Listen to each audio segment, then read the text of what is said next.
everybody. Thanks for joining us and welcome to Money Chat, where we talk all things money, the economy, housing, crypto, and so much more that relates to your wallet and your well-being. I'm your host, Trina Robinson.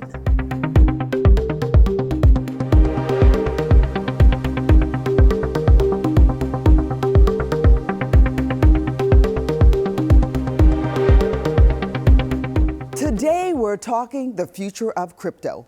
Bitcoin broke above $100,000 a token on December 14th. Since then, the cryptocurrency has retreated a bit, only to surge again to 100K plus. Here's a little background and an update on Bitcoin, whether you're new to crypto or a seasoned investor. Bitcoin surged to new heights, eclipsing the $100,000 plus mark in early December of 2024. Since then, the priciest and best-known cryptocurrency in the world retreated, only to later rocket back above 100K. The mysterious Satoshi Nakamoto invented Bitcoin in 2008. Bitcoin was created for the people, by the people, essentially as a hedge against the US dollar, not necessarily to undermine it, but just to give people an option to kind of opt out of the current system. And it all started out of 2008, that horrible housing crisis that we had. But what is Bitcoin? And why did this virtual currency that at one time cost fractions of a penny evolve into so-called digital gold? There's no boss. It's decentralized, right? So that's a really big thing. The next thing is that there's limited pieces, right? There's only going to be 21 million Bitcoin ever created. The centralized Bitcoin was supposed to be a way to stick it to the man and ditch the traditional financial system of banks and brokerage houses. But with the advent of Bitcoin exchange-traded funds, or ETFs, offered on the stock market since January of 2024... It's essentially kind of giving Bitcoin more legitimacy to the masses in the United States. But at the same time, it's like we don't want them to essentially take over. But overall, I think it will be bullish price-wise, as we should see price continue to climb up. So again, Bitcoin was the first and stands alone among all other cryptocurrencies. Bitcoin's thousands of cousins are labeled altcoins, alt for alternative. If you want to get into the crypto game as a newbie or a normie, as crypto babes and bros would brand you, treat with caution and don't FOMO or ape in. That's buying and buying up big because everyone else is snapping up a hot new token that could later pump and dump to zero. The two biggest things is going to be dollar cost averaging, just that you would do just overall when it comes to investing, just having a dollar amount that you can afford to not particularly lose, but you can afford to allow to go through all of the tides, the ebbs and flows of just investing largely. You want to apply that also to your crypto wallet. A wallet looks kind of like a flash drive, so you can personally store and hold your digital assets. So what's the future of Bitcoin and other less costly cryptos? I think we're going to see wider adoption. The technology is going to continue to advance. We're going to see continued integration with traditional financial markets. We're going to see the market mature. It's going to continue to grow. It's here to stay. And with that, we're going to see more volatility and speculation. With the future of crypto, Bitcoin isn't the only digital asset that's making big moves and news.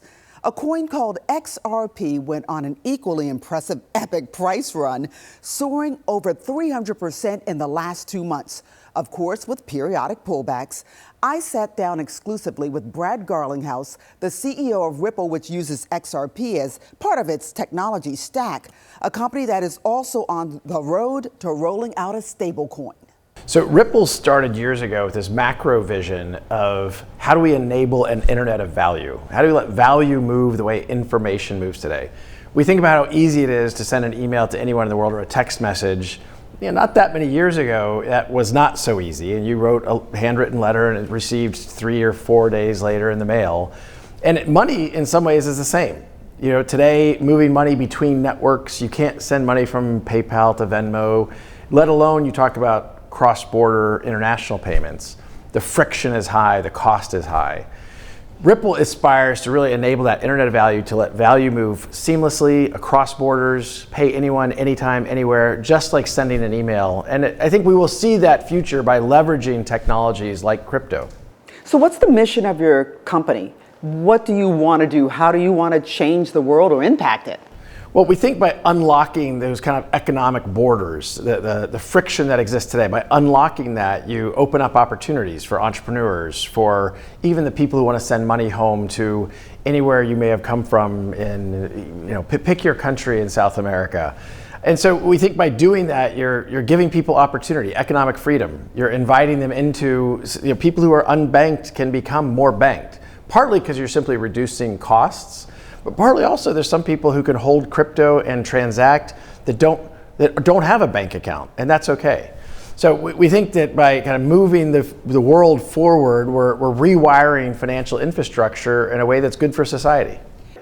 And I know we've got a lot of crypto folks here in Miami and in Florida, but it seems like in some places outside of here and outside of the US, they've taken hold of digital assets, crypto, blockchain, even more so than we have. You could not be more right about this. I mean, we obviously, particularly in Miami, there's a very vibrant community around crypto. But in other countries that don't have a strong fiat currency, the US dollar is a strong currency and you have various options to make payments. There's certainly many countries around the world where their fiat currency, the currency they traditionally would transact in, is not strong or it has very high inflation, so that local consumers, local citizens don't want to hold that currency. And crypto has really been adopted even more aggressively there. Argentina comes to mind as a country that has had currency problems over the years. And so if you're Argentinian and you're holding $10,000, would you rather hold that in the local Argentinian peso or in a cryptocurrency that maybe has a stronger store of value that you don't have to worry about being inflated to a lower value than the 10,000 you started with? You had made a prediction that this market cap for crypto would be much larger by the end of the year. What's your prediction now? I'm still pretty optimistic. I'm always nervous about making predictions. I think it's easy to be right about that something's going to happen. It's harder to be right about when. I think the macro trends around crypto are very, very, very positive. We can debate, how quickly those things are going to happen. But look, as we just talked about, in a world where governments often overspend and inflate currencies, holding either non-inflationary or even deflationary assets like cryptocurrencies is a good place to be. So, not that many years ago, about 10 years ago, the total market cap of all crypto was maybe 1 billion. Today, it's about 2.5 trillion. So, that's a lot of appreciation over 10 years. I predicted earlier this year that we would see crypto overall maybe hit 5 trillion this year. It's got a lot of work to do between now and the end of the year to achieve that. But it's less to me about the exact timing and more about that macro view of where is the world going. And I'm very optimistic about the future of crypto, in part because eventually we'll get regulatory certainty and regulatory clarity here in the United States, the largest economy in the world. Okay, since you brought that up, let's go there. Yeah. The legal battles. It seems like you guys have been embroiled in lawsuits or litigation with the SEC for some time. And I know a lot of folks in the crypto community in the XRP army or family were so hopeful that it would have been over. Yeah. And now it's not. Yeah. Look, Trina, it's really frustrating, to be honest with you. Here we are as a U.S. company that has always been compliance first and kind of front foot around how do we make sure we're getting licensing where we need licensing. And the United States Securities Exchange Commission took a position that I think was not reflective of the law. We had a judge and a district court, a federal judge, confirm that yes, in fact, she agrees the SEC's position was not correct. And now the SEC has decided they're going to appeal that decision. I think it's going to backfire for the SEC, and now you're going to have even a higher appellate court validating a lower court's decision. And today, the law of the land is that XRP is not a security. I think we're going to see that affirmed with the higher court. And we're willing to fight this all the way to the Supreme Court because we feel very strongly we're on the right side of the law. And honestly, more importantly, we're going to be on the right side of history. Crypto is ever changing. To get a handle on what's next in the digital space, we'll catch up with prominent crypto influencer Connor McLaughlin of Mickle Markets. And I believe when the internet was created, it was really missing a value transfer protocol. I believe that's what cryptocurrencies are going to add to the internet. And I think we're in the stage right now of just figuring out exactly what cryptocurrencies are really going to have a profound impact, which ones are going to fall by the wayside. But it's a very exciting time in terms of this innovation and really prospering all around the world. Tell me this. What's your outlook for, let's go first Bitcoin and then we'll go to altcoins in general? Yeah, so I'm extremely optimistic on Bitcoin. We see right now, for the first time ever, real institutional adoption. 2 to 3 years ago, you didn't really see any institutions taking cryptocurrency or Bitcoin seriously. Now you've seen Bitcoin ETFs. Now you see different politicians talking about Bitcoin reserves. You see a lot of really exciting talk from the political sphere, as well as the large institutions around cryptocurrencies. And like I said earlier, I think they're just coming under the understanding that this is going to be a very important asset class going into the future, and they want to be prepared for that when it ultimately does mature. Yeah, so typically what we've seen in the past is Bitcoin's kind of a leader. It controls the greater index. And if there's optimism in Bitcoin, typically the rest of the cryptocurrency sector follows. I think we're going to see continued optimism, especially if we can see rate cuts in the back half of this year. I think a lot of people are going to be looking for new, exciting investments. And as we hopefully see a regulatory environment that opens the door to cryptocurrency in the United States, I believe Bitcoin is ultimately going to be the first thing people look to invest into. But then they're going to look down the cryptocurrency scale, try to find new, exciting things, new innovation that they believe is going to be transformational into the system we're heading into. And that's where I believe a lot of people are going to look to find quality altcoins that will also benefit from Bitcoin's rise to dominance. Coming up next, crypto is great, the future of finance, and a revolutionary technology if you listen to those in the space. But is there a darker side that could have businesses and individuals bamboozled out of their investments? I'll explore that next.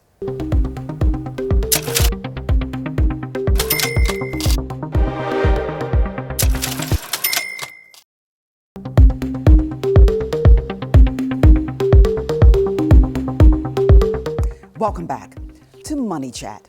New data shows spending using cryptocurrencies was up more than 60% in November for consumer goods.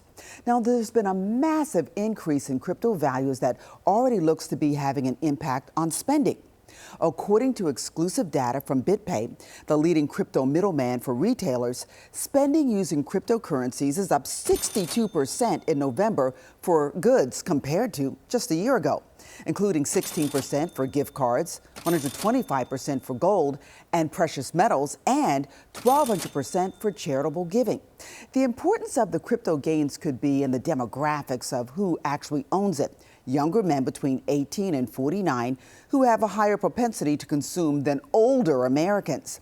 Some argue the gains, together with the broader wealth effect from stock market gains, is a factor that the Fed should take into account when gauging how hot the economy is. However, CNBC is reporting that they found the Fed and other government agencies don't measure crypto wealth. Findings come after the price of Bitcoin, the world's largest cryptocurrency, recently climbed above $100,000 for the very first time. Not everything is sunshine and rainbows in crypto. For the many crypto bros who flaunt their newly minted millions they've made by investing in some tiny obscure coin, there are also bad actors who carry out those pump and dump schemes. That's when a bogus crypto project lures the masses into a token, promising millions in profits, only to extract those funds in what's called a rug pull, causing investors to lose everything. And the crypto crooks make off with a big haul. Here's my conversation with Danny Jenkins of ThreatLocker on how not to become a victim of those many crypto scams. I think there's two parts to this. The first part is the use of cryptocurrency is untraceable.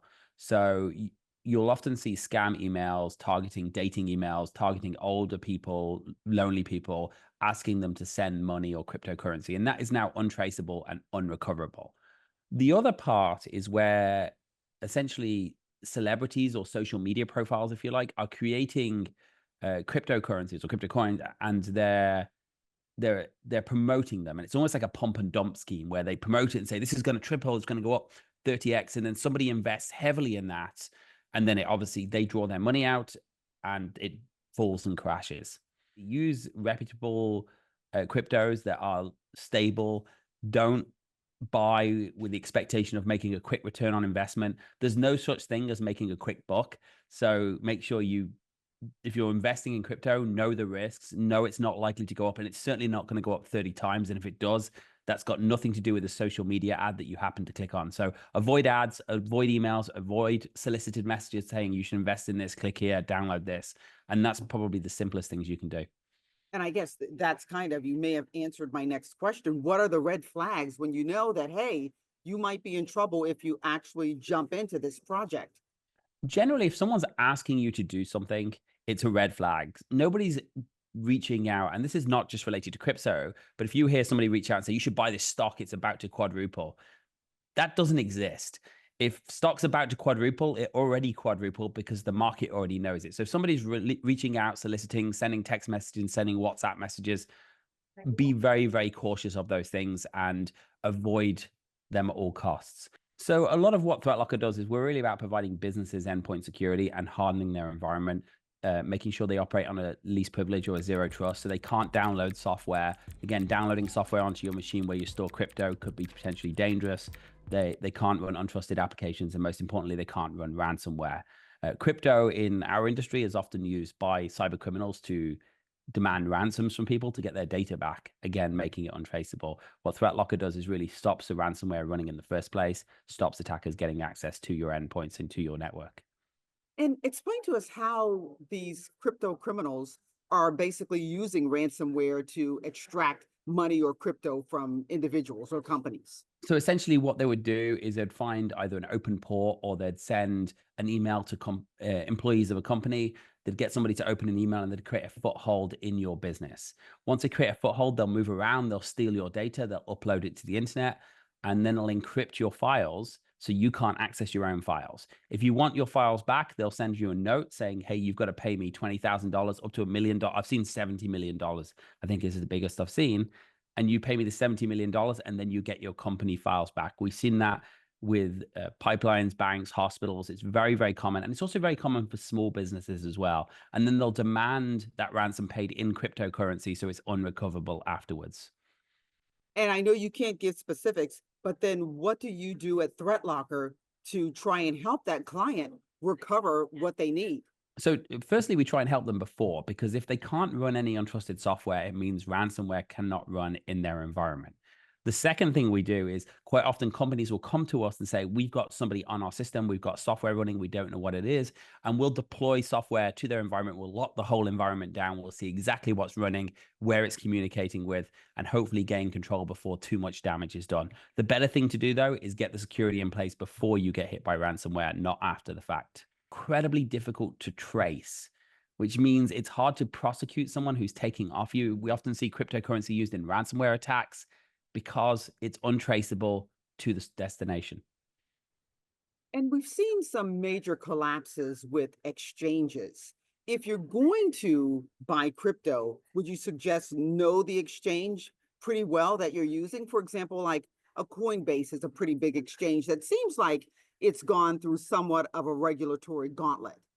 Yeah, I think regulatory and crypto in the same sentence are somewhat misleading, but I would, yes, stay with better known exchanges. I mean, we saw the situation with FTX, so be cautious still. Don't keep your money in an exchange, but then be aware that if you lose your local hard drive, you could also lose all of your cryptocurrency as well. So better known exchanges, more reputable, and keep it offline where possible in cold storage. And that's the other point I was going to make. Is there any danger once you put it in cold storage, when you put it on that little thing that looks like a flash drive, MetaMask or Ledger? Is there any danger of your crypto being stolen once you have it in your own possession and not on the exchanges? Not so much stolen, but lost absolutely real data, because it's now on your storage. You could lose it. It's not backed up, or if it is backed up, you got to make sure you've got a good backup. You could also send it. Quite often people are being tricked into sending their cryptocurrency, so be careful about that too. So, and I guess one of these things is, this is something that if you're going to do it, you better get some education first. Yes, I think any kind of investment, and crypto is an investment, be it a high risk investment with a big return in the past, you should get some education. You should know what you're doing. You should understand how you should store your crypto, what exchanges you should use, and what potential scams could be out there. As you've been hearing throughout this show, crypto has been on fire, led by Bitcoin. I checked in with Crypto 101's Bryce Paul to see where he thinks the crypto economy is headed and why he says soon Bitcoin will have to take a backseat when the bull run starts to happen in altcoins. Crypto in and of itself is many different things to many different people. If you think about it, I mean, crypto is much like the internet. It's just as shapeless and formless and new and innovative, and it's kind of laying the groundwork for many different kinds of new applications to be built on top of it. And so, where's the crypto economy right now? It's being formed. And really what that looks like, even, as crypto means many different things to many different people, it means different things to different economies. Remember, it's global, it's everywhere. Crypto economy to somebody in a developing world who doesn't have traditional access to credit, it's access to credit for them. Somebody in another kind of country who might feel oppressed from their government and sort of, monetary inflation, if you will, it might be a savings vehicle for them. For a commercial player in the States, it might mean DLT or blockchain technology and in a way to completely re-architect their back end and have extreme cost savings. And so the crypto economy also, on the other hand, is still trying to learn what it is. And in the same way that the internet is host to financial applications and media applications, commercial and personal applications, and so much, crypto's the same way. And you could even see the government trying to figure this out, right? The SEC wants to call it securities. The IRS wants to call it property. CFTC wants to call it commodities. FinRA wants to call it money. And it's all of those things, but not all at once, right? And so you could see, there's congressional hearings right now trying to figure out, can we use certain frameworks and apply them on rules that were, made in the 40s and the 30s, or do we need a new framework? Because some cryptos are securities, some cryptos are just money, some cryptos are commodities, or there's all sorts of different classifications. And so some of them are even collectibles and property. And so the crypto economy is new, it's emerging. Let's talk about Bitcoin since it continues to be the big dog on the block. Since the post-halving, it's gone, I don't know, a little crazy, up, down, all around. What do you make of what's happening with Bitcoin right now? And where do you anticipate it will go, say, next year or even 5 years from now? Where do I think we're going to be, like you asked, maybe 12 months from now and post-halving? For those who are listening who don't know what the halving is, might not have heard it, it's when the supply, the eventual future supply of Bitcoin kind of gets cut in half. The inflation rate gets cut in half. And this is great. It's what kind of gives us our dependability of how many Bitcoin are going to be in existence ever, and at what rate those are going to be kind of leaked into the economy, if you will. Whereas with fiat currencies, they could print more at will. Anyhow, the halving is a really key linchpin in Bitcoin, and it happens once every 4 years. And so it happened in 2012. The calendar year after 2012, 2013, Bitcoin went on a huge tear. It went up, thousands and thousands of percent. Again, fast forward to 2016. 2016, Bitcoin had a halving.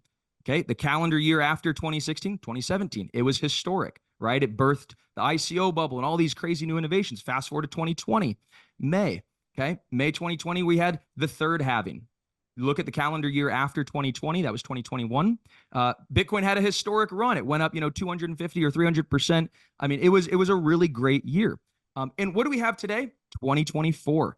2024, we just had our fourth halving. So let's take a look at the calendar year after 2025. This is when most sort of people that I really respect and I really look to that have been around the market since the very beginning, that have created a lot of these companies. 2025 is probably going to be another great post-halving year. And so again, we're not in 2025 yet.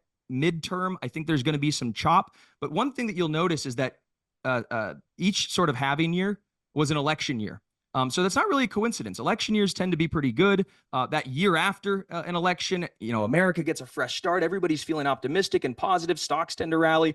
So, and the liquidity cycle kind of resets in a sense. So lots of different things come to bear. And once that happens, once Bitcoin breaks above its all-time high, holds and continues, then that's when you see the alt season, that crazy sort of period, the altcoin season where everything's flying, and it's a momentary period in time. So you don't want to fall in love during that honeymoon time, but you really probably want to be positioned now in order to take profits during that time, if that makes sense. Money doesn't guarantee happiness, but it does provide tranquility and financial stability and some peace of mind. Learn to use it wisely. I hope you enjoyed this special edition of The Future of Crypto, and we'll see you next time right here on Money Chat.